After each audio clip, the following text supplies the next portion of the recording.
the world is totally cooked. The heat got so bad that the ice in Antarctica melted, and surprise, all these ancient viruses that were frozen got out. Total disaster. It wiped out almost everyone left, so the rich dudes and the governments all decided to peace out. They built a bunch of rockets to fly to other planets, but it was a complete mess. They had no real plan, and most of the rockets just blew up in space. Whoops. Back on Earth, the few people left either starved or just fought each other to death. Now, the only person left in the whole world is this girl, Eva. She lives in this awesome military base on a mountain that her dad built, and she's got this robot that her dad also made. The robot is basically her bodyguard, just patrolling outside the house all day. So, Eva has to go down into the wrecked world for supplies. Before she leaves, the robot gives her the usual lecture: don't drink the water, take your extra oxygen. Down below, it's a ghost town. She hits up a superstore for some stuff and finds a packet of lavender seeds. She knows it's a long shot, but she grabs them anyway, still hoping. She's always looking for other survivors, but finds no one, so she just spray paints her address on the store, hoping someone might see it. When she gets home, the robot is waiting. And this robot, man, he is a total stickler for the password.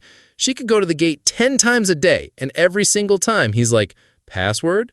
She gets so fed up one time she puts in the wrong one on purpose, and bam! The robot points a gun at her. Seriously! She quickly types in the right one, gets inside, and takes a shower with all her clothes on to wash off any apocalypse germs. Her life is basically just surviving. She has a little greenhouse where she grows food, and she's setting up solar panels for power.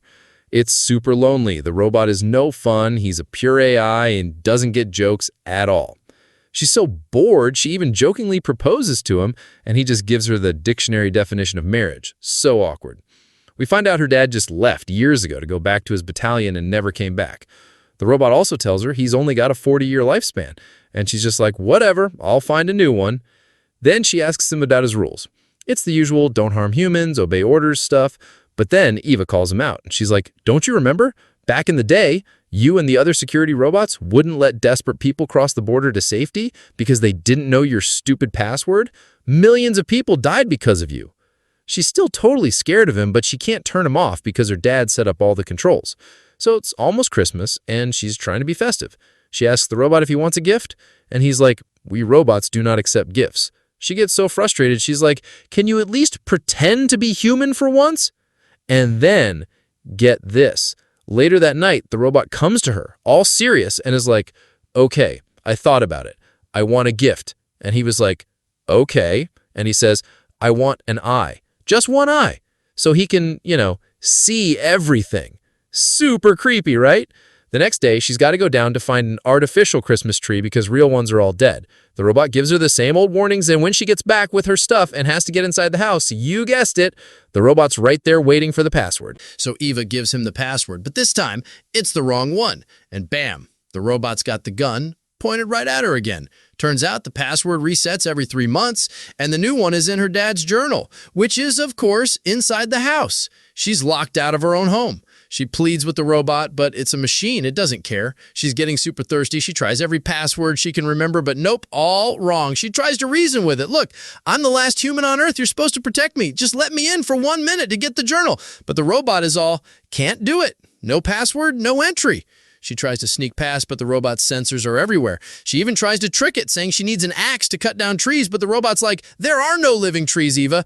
It remembers everything about her, but it's stuck in its programming. No password means she's a stranger. She begs, she pleads, she even says, let me in, and if I don't give you the right password, you can kill me.